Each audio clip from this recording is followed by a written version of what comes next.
welcome back to the 8th concession. My name is Natalie. Well, today is tomato harvest day. The plants are full, and whether I have time for it or not, I have to get in there and make some tomato sauce and can it up. So let's harvest some of these beautiful plum tomatoes. So you can see that the plants are just loaded with ripe plum or sauce tomatoes.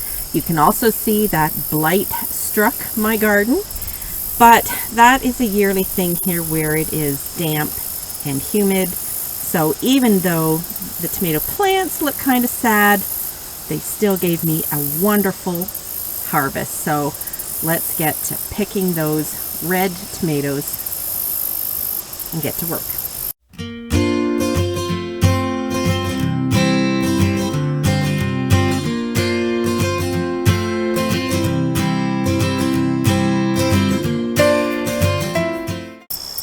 We also have some slicing tomatoes to pick. Look at these beauties.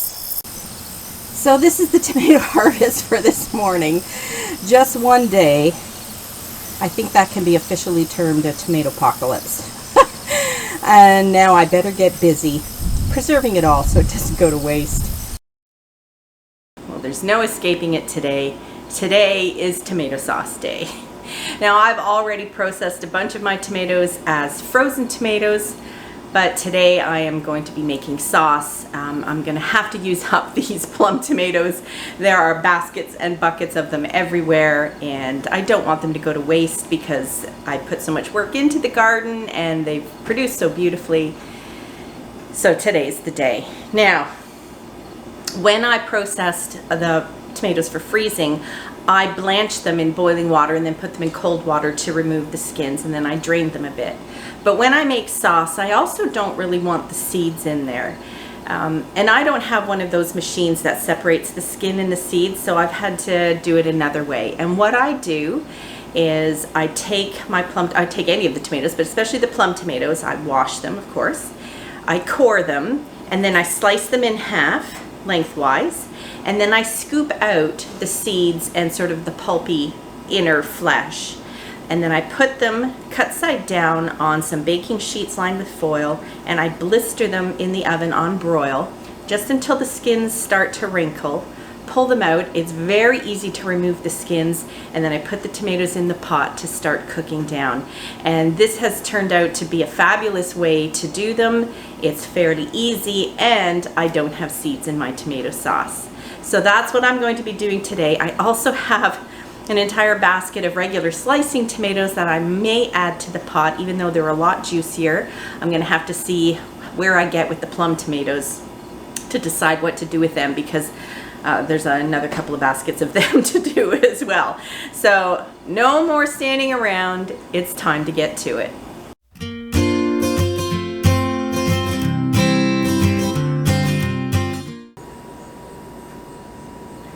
There you can see that it was very easy. I used the knife a little bit for these ones to get all the seeds out, and they're ready to go.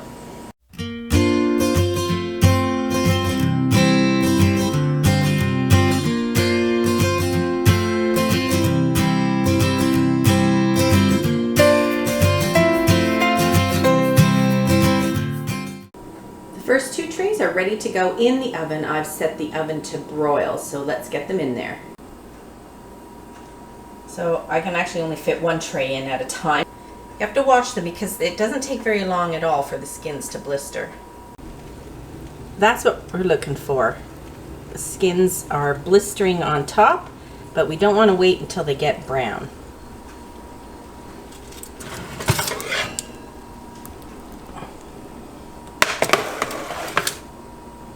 And I'll put the other one in. So this is what you're looking for.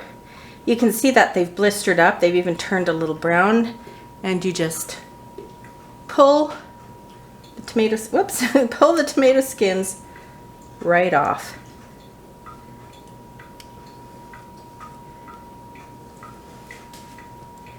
Now they're hot. You can see they're still steaming because the skins aren't even touching the tomato. I don't find it too bad. But you can always use some tongs if you don't want to take a chance at burning your finger, and just use the tongs to pull the skins off. It's as easy as that.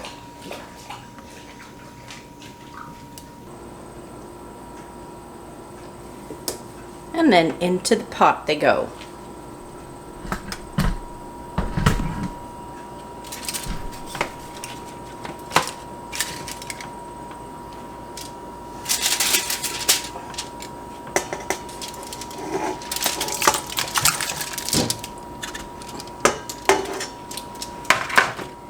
And that's it.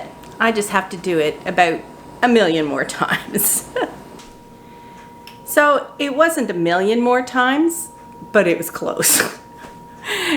It was a lot of work, but I have it done. Well, I have all the plum tomatoes done.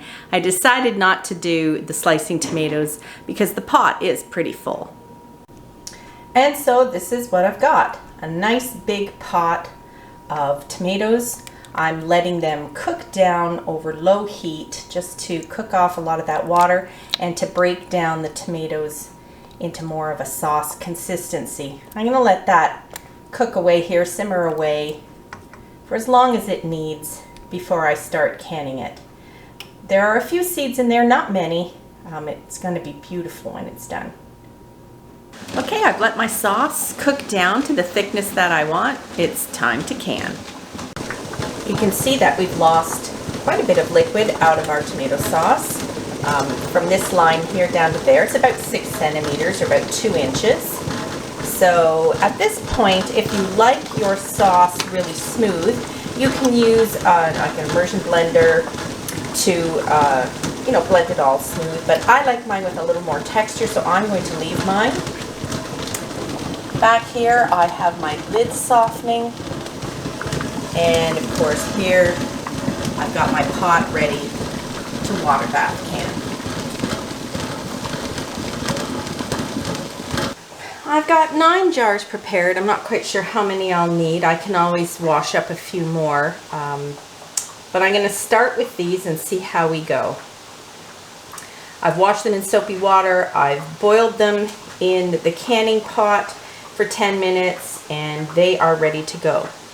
Now, the first thing I have to do for tomato sauce is I need to add some more acid to make sure that it's safe to water bath can these. So I'm using citric acid. You can also use lemon juice. But if you use citric acid, it's a 1/4 teaspoon for a pint jar.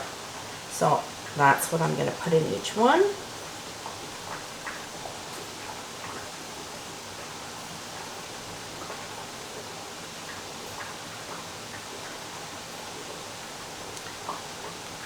Actually, I'm going to start with 6 jars and see if I need more. And also, I like to put salt in mine, so I'm going to add a 1/4 teaspoon of salt as well.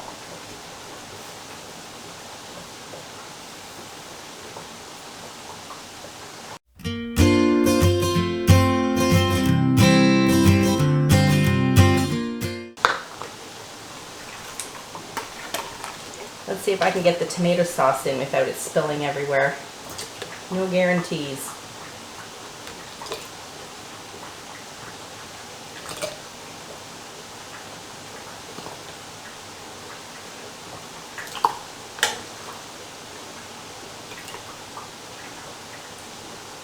So this is supposed to be a 1/4 inch headspace, so I actually need to add a little bit more to this one. It needs to be a little bit higher.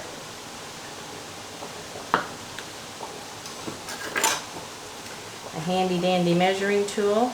Oh, I can still use a little bit more.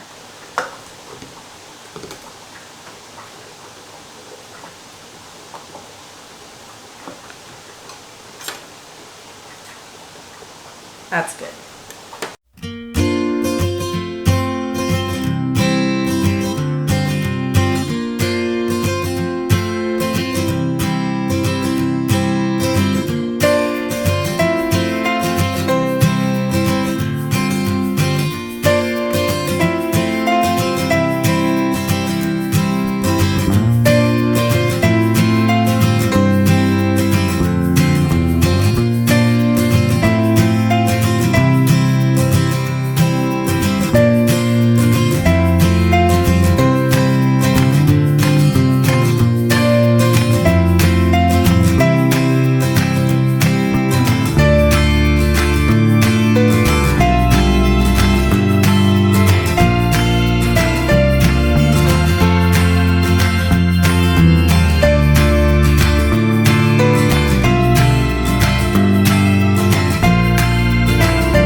there you go.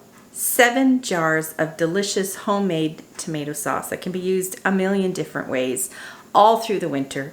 It feels so good to use the produce that we grow in our gardens to have delicious, healthy food for the rest of the year. Now, I've got a few more baskets of tomatoes waiting for me, so I'll be doing this over the next few days to keep up with the harvest, but it'll be great come the winter. So I hope you've enjoyed this and you will get on your tomato harvest too and get it in jars. Bye for now.